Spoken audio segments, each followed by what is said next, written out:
नारायण दत्त शर्मा वो इंसान है जो किसी एक पार्टी का सगा नहीं है। वही नारायण दत्त शर्मा जिन्होंने वीरेंद्र महाराज जी के ऊपर लाठियां चलवाई थी अपने कार्यक्रम में। राम सिंह नेता चुनाव लड़ रहा है, अपने पैसों से लड़ रहा है, पानी की तरह पैसा बहा रहा है। किससे वसूलेगा?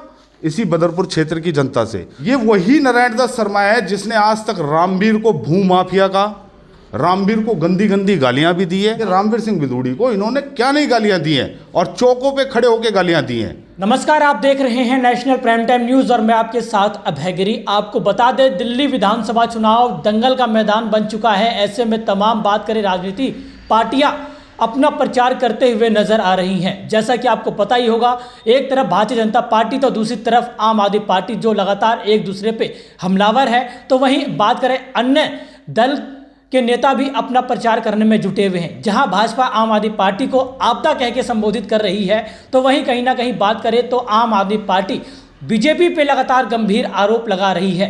कहीं ना कहीं बात करें तो दिल्ली के जो मुद्दे हैं उन मुद्दों को भटकाने का कार्य लगातार पार्टियां करती हुई नजर आ रही हैं। कहीं बात करें शीश महल को लेकर चर्चा होती है, तो कहीं बात करें राजमहल को लेकर चर्चा होती है। तो इसी बीच में आज मेरे साथ जुड़े हुए हैं समता पार्टी से बदरपुर विधानसभा के उम्मीदवार हैं राहुल राय जी। राहुल जी, बात करें दिल्ली विधानसभा में लगातार मुद्दे हैं, मुद्दे पनप रहे हैं, लोग परेशान हैं, लेकिन बीजेपी और आम आदमी पार्टी कभी शीश महल को लेकर चर्चा करती है तो कभी राजमहल को लेकर चर्चा करती है। दल के नेता क्यों स्थानीय मुद्दे से जनता को हटाना चाहते हैं? देखिए, सबसे बड़ा जो आपका सवाल है कि ये क्यों हटाना चाहते हैं, ये इसलिए हटाना चाहते हैं कि जाहिर सी बात है, जब आपको कोई भी सत्ता मिले और आप सत्ता में नहीं काम करेंगे तो कुछ तो ऐसा मुद्दा लाएंगे कि जिससे लोगों का ध्यान भटके। आज भारतीय जनता पार्टी शीश महल के ऊपर जो कह रही है, और शीश महल वाले कहते हैं कि जी वो राजमहल बना के बैठ गए। दिल्ली के अंदर चुनाव है, दिल्ली के अंदर सबसे बड़ा मुद्दा क्या है? क्या कभी इनमें से कोई ज़मीनी स्तर पे गया है? ये लोग आज केजरीवाल जी, वहाँ मैंने देखा है कि इनकी एक वीडियो में कहीं जल बोर्ड का पानी पी रहे थे। मैं केजरीवाल जी को आगमन करता हूँ हमारे बदरपुर विधानसभा क्षेत्र में, ज़रा यहाँ के नलके का पानी पिए, पता लग जाएगा कितना अच्छा जल बोर्ड का पानी आता है। और रही बात मोदी जी की, तो मैं मोदी जी से भी कहना चाहूँगा, हमारे देश के यशस्वी प्रधानमंत्री हैं, आप एक बार, आपके पूर्व सांसद भी रहे, करंट में भी सांसद हैं, आप बदरपुर विधानसभा के अंदर आएँ और एक भी कार्य सांसद का दिखा दें तो जनता वोट दे दे इन्हें। ये दोनों सरकार सिर्फ मूर्ख बना रही है लोगों को। आज की डेट में दिल्ली के अंदर सबसे बड़ा अगर कोई मुद्दा है तो वो युवा बेरोजगार है। युवा नशे की हालत में जा रहा है, घर घर नशा बट रहा है, उस पर कोई लगाम नहीं है, प्रशासन खुलेआम लूट मचा रही है। तो आज की डेट में सबसे ज़बरदस्त मुद्दा यही है। और जिस दिन सरकार इन पर रोक लगाने लग जाएगी, जिस दिन सरकार खुद की उगाही करना बंद कर देगी, तो ये एक दूसरे पर रोक नहीं लगाएंगे। राहुल जी, बात करें, आम आदमी पार्टी ने पहले अपने संगठन को मजबूत किया और राम सिंह नेता को उम्मीदवार यहाँ से बनाया, तो दूसरी तरफ बात करें तो बीजेपी ने नारायण दत्त शर्मा जी को उम्मीदवार बनाया। तो ऐसे में अब बदरपुर की जनता किसे वोट दे, क्योंकि असमंजस में है जनता दोनों प्रत्याशी को लेकर? नमस्कार, सबसे पहले तो मैं आपका धन्यवाद करता हूँ, आपके चैनल के माध्यम से आज मैं क्षेत्र की जनता की आवाज़ रख रहा हूँ। आपने कहा कि बीजेपी प्रत्याशी नारायण दत्त शर्मा जी आए हैं मैदान में। देखिए, जनता जानती है कि वो पूर्व विधायक रहे हैं, आम आदमी पार्टी से रहे हैं। मुझे सबसे बड़ा दुख इस बात का हो रहा है कि भारतीय जनता पार्टी के पास इतने ईमानदार और कट्टर नेता होने के बावजूद ऐसे व्यक्ति को टिकट देना, आज उनसे बड़ा जैतपुर के अंदर और बदरपुर के अंदर खतरा नहीं है कोई। क्योंकि नारायण दत्त शर्मा वो इंसान है जो किसी एक पार्टी का सगा नहीं है। 4 चुनाव में उन्होंने 3 पार्टियां बदल ली, तो सबसे बड़े दल बदलू तो आज की डेट में वो हैं ही।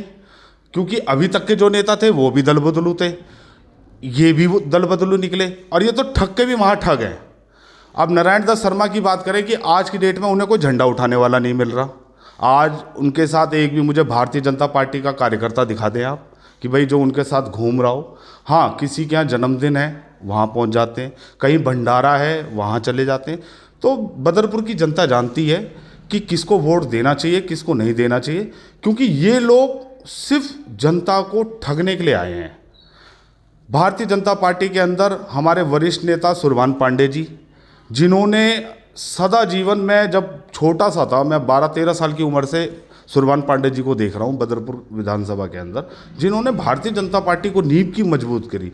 भारतीय जनता पार्टी के पास ऐसे ऐसे नेता हैं, के शुक्ला जी हैं, वीरेंद्र महाराज जी हैं, आपका मिथिलेश जी हैं, ऐसे ईमानदार लोगों को छोड़ के एक महाठग इंसान को दे दिया। आज पार्टी टिकट नहीं बेचती। आज मैं आपके चैनल के माध्यम से बताना चाहता हूं कि पार्टियां टिकट नहीं बेचती है, चाहे वो आप पार्टी हो, चाहे वो भारतीय जनता पार्टी हो। ये लोग सीधे वोटरों को बेचते हैं।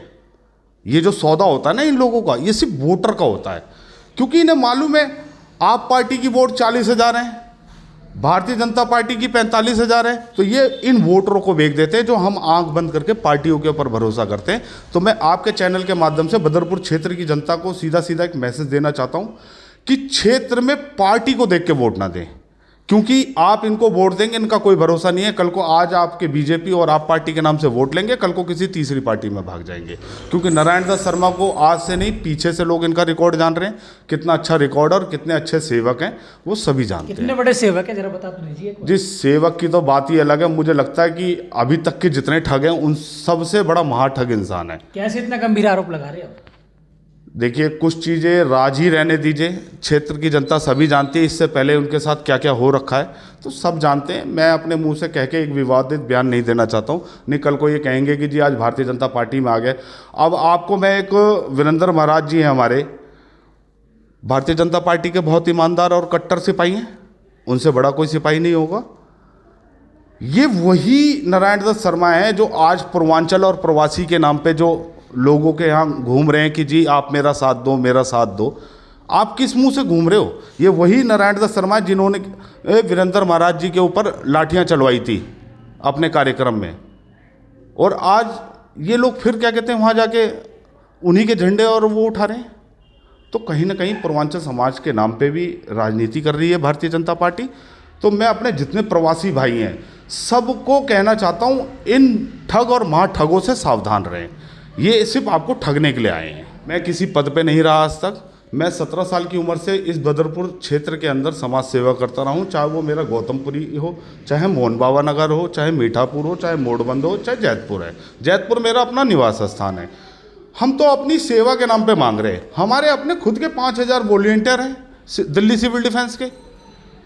हमने कोरोना काल के अंदर क्या कहते हैं आपके घर घर गए हैं, लोगों की सेवा करिए आप। मैं आज बदरपुर क्षेत्र की जनता से सीधा सीधा एक मुद्दा कहना चाहूँगा कि आप इनको क्यों वोट दें।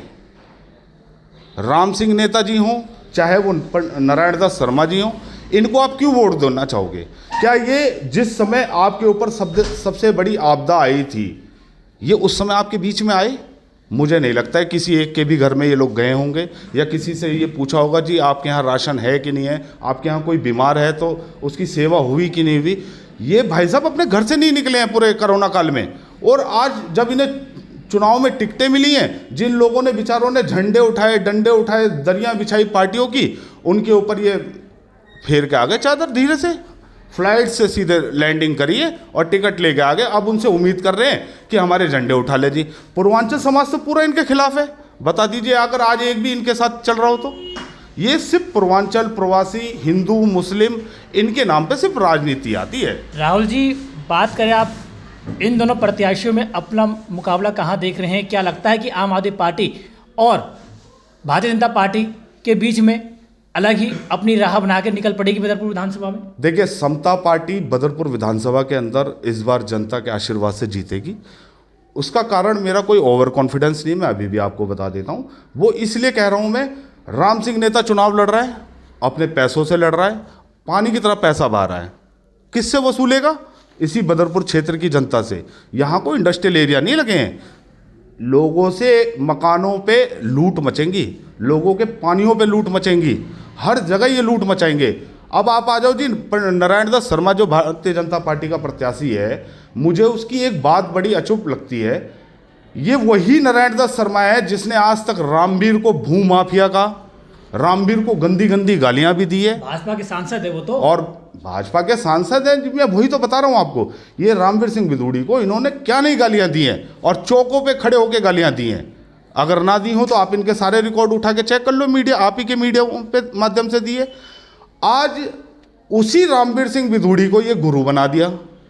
मुझे तो समझ में नहीं आ रहा जी, मैं तो कह रहा हूं सबसे बड़ा बहरूपिया निकला ये तो, जो कब रूप बदल लेगा। इतनी तेज तो गिरगिट भी रंग नहीं बदलता जितनी जल्दी ये नारायण दत्त शर्मा रंग बदल के दिखा रहा है। जिसको इसने सदा जीवन गाली दिया, आज उससे बड़ा धर्मात्मा नहीं बता रहा किसी को। तो ऐसे लोगों को सावधान रहना चाहिए। और जो ये कहता था कि जी भाइयों, मेरी माताओं, मेरी बहनों, मैं तो गरीब का बेटा हूँ, किसान का बेटा हूँ। क्या गरीब और किसान का बेटा 4-4 स्कॉर्पियो गाड़ियों से घूमेगा, फॉर्च्यूनर से घूमेगा, 20-20, 30-30 पहलवान लेके घूमेगा? कहाँ से आया उस पर पैसा? बदरपुर को लूट के तो गया 5 साल से। वो जवाब देना कि 5 गाड़ियाँ उस पर आई कहाँ से, कहाँ से लेके घूम रहा है। मैं भी चुनाव लड़ रहा हूँ समता पार्टी की तरफ से, अपनी खुद की बाइक पे लेके घूम रहा हूँ। मेरे 4 भाई हैं, उनकी गाड़ियाँ होंगी या उनके पड़ोसियों की बाइक है, उससे घूम रहा हूँ। मैं कहाँ से लाऊंगा जी? तो गरीब के बेटे, हाँ मैं, वो नहीं है, वो तो लूट के चला गया यहाँ से। अब यहाँ लोगों को कह रहा है जी भाई और बहनों, मैं तो गरीब का बेटा हूँ। भगत सिंह और राजगुरु की बात करता, अगर इतना बड़ा भगत सिंह और राजगुरु का वो होता भक्त, तो ये आप पार्टी के अंदर टिका रहता। भगत सिंह और राजगुरु का नाम लेने से कोई भगत सिंह राजगुरु नहीं बनता, त्याग देना पड़ता है। अगर मैं कहीं रह रहा हूँ तो मुझे उसके प्रति त्याग देना पड़ेगा। आज मैं चुनाव लड़ रहा हूँ तो मैं आपको पहले ही आपके चैनल के माध्यम से क्लियर कर देता हूँ। आज बदरपुर क्षेत्र के अंदर, बदरपुर विधानसभा के अंदर समता पार्टी का ये उम्मीदवार राहुल राय जो चुनाव लड़ रहा है, ये कोई अपने दम पे नहीं लड़ रहा, ये क्षेत्र की जनता लड़ा रही है। अभी तक मेरा 1 रुपया नहीं लगा है, ये मुझे क्षेत्र की जनता दे रही है, अपना सहयोग दे रही है, चाहे वो किसी रूप में दे रही हो, उसके सहयोग से मैं चुनाव लड़ रहा हूं। तो जाहिर सी बात है इस व्याप पे कहीं ना कहीं समता पार्टी चुनाव जीतेगी। राहुल जी, बात करें राम सिंह नेताजी अपने तमाम भाषणों में ये कहते हुए नजर आ रहे हैं कि मेरा ये आखिरी चुनाव है। देखिए, तो उनका बहुत अच्छा मजाक है, मैं ज़्यादा कुछ इस पर नहीं कहना चाहूँगा, कुछ बात विवादित हो जाती हैं। पर 3 चुनाव से तो मैं यही देख रहा हूँ जी, हर बार आते हैं कहते हैं ये मेरा लास्ट चुनाव है जी, इस बार वोट दे दो। तो जनता मूर्ख नहीं है जी, ये लोग जनता को मूर्ख समझते हैं कि हम जनता को झूठे आश्वासन। आजकल तो मैं देख रहा हूँ मंचों पे रो रहे हैं वो। भैया, आपके पास इतना पैसा है, इतने बड़े समाज सेवी हो, तो आपको वोट मांगने के लिए रोना क्यों पड़ रहा है? अगर आपने 5 साल में, मैं कह रहा हूँ 5 साल में 2 साल भी छोड़ दो, अपने परिवार के लिए निकाल दो, बच्चों के लिए निकाल दो, रिश्तेदारों के लिए निकाल दो, यार दोस्तों के लिए निकाल दो, 3 साल तो जनता के बीच में रहते हैं आप, तो आज आपको रोना नहीं पड़ता, आपको तो हंस के वोट मिलती। तो ये दिख रहा है कहीं ना कहीं, जो वो रो रहे हैं उन्हें लग रहा है कि हम हार रहे हैं। दोनों पार्टियों ने पूर्व विधायकों को टिकट दिया है। राम सिंह नेताजी भी पहले विधायक रह चुके क्षेत्र से, और दूसरी तरफ नारायण दत्त शर्मा जी भी रह चुके। तो दोनों के कार्यकाल को क्या देख रहे हैं आप? क्या लगता है कि दोनों ने अपने कार्यकाल में ठीक ढंग से बदरपुर के लिए कार्य किया है, जनता उन्हें मौका दे फिर से? देखिए, चोर चोर मुसेरे भाई, दोनों एक ही पार्टी को गाली देते थे, एक ही पार्टी में आ गए। एक बार वो आज इसमें आप पार्टी में आ गया, दूसरा बीजेपी में चला गया, और जो पहले जीता उसने भी कुछ नहीं करा, और ये जीत के तो 5 साल लूट के गया है। आज 4 स्कॉर्पियो बना लिया। मुझे लगता है कि इस बार अगर उसे जनता ने गलती से भी कहीं जीत गया तो अभी तो वो किसान का बेटा फॉर्च्यूनर और स्कॉर्पियो में घूम रहा, हो सकता है अगली बार वो चुनाव लड़ने आए तो मर्सिडीज और रेंज रोवर में आएगा। यही होना, लूट खसोटी होगी, और कहाँ से होगा जी? हराम का पैसा तो आ नहीं रहा किसी पे, ये जनता के ही पैसे तो लूट रहे हैं, और कर क्या रहे हैं? तो चुनाव कहीं ना कहीं बात करें तो बदरपुर विधानसभा में पैसों का रह गया, आपके कहने के मुताबिक है? देखिए, बिल्कुल सही बात है, क्योंकि जब आज मैं चुनाव लड़ रहा हूँ तो मैं गली गली लोगों के लिए मैंने सेवा करी है, मैंने लोगों के हक की लड़ाई लड़ी है। मैं समता पार्टी से उम्मीदवार राहुल राय, मैं आज आपको बदरपुर क्षेत्र की जनता को विश्वास दिलाता हूँ, और खासकर नहर पार आप एक मौका मुझे दें। अगर कोई प्रशासन वाला, ये जो ओजोन के नाम पे हर बार ड्रामा करते हैं ना भारतीय जनता पार्टी वाले, ओजोन गोजोन ओजोन गोजोन, और राम सिंह भी कह रहा है जी ओजोन तो मैंने गोजोन करा दिया था, फिर उसने, ये सब ड्रामा है। मैं आज ठोक बजा के आपके चैनल के माध्यम से कहता हूं कि मेरे को एक मौका, ओजोन रहे या ना रहे मुझे उससे मतलब नहीं है। अगर किसी भी गरीब के मकान पे प्रशासन पहुंच गया तो आपका जूता मेरा सर। मजाल नहीं है कोई पुलिस वाला किसी के मकान पे भटक जाए, ये राहुल राय का वादा है आपसे। तो दिल्ली विधानसभा चुनाव को लेकर समता पार्टी के प्रत्याशी हैं बदरपुर विधानसभा से राहुल राय जी, उनसे चर्चा हुई, और पूर्व विधायक को लेकर भी चर्चा हुई कि दोनों पूर्व विधायकों ने क्षेत्र के लिए क्या काम किया है। तो कहीं ना कहीं बात करें तो दोनों विधायकों पे गंभीर आरोप राहुल राय ने लगाया है। तो क्या लगता है कि आने वाले दिल्ली विधानसभा चुनाव में जनता, बदरपुर की जनता, इन 2 पूर्व विधायकों में से किसी एक को चुनेगी, या इन दोनों को हटाकर किसी अन्य दल के नेता को मौका देगी? इस बात पे सबकी नज़र टिकी हुई है, तो खबर को शेयर करें और भी लगातार राजनीतिक मुद्दों पर चर्चा रहेंगी। दिल्ली विधानसभा की जनता किसको सत्ता में देखना चाहती है, ये भी चर्चाएं होंगी। तब तक के लिए मैं अभयगिरी, नेशनल प्राइम टाइम न्यूज़।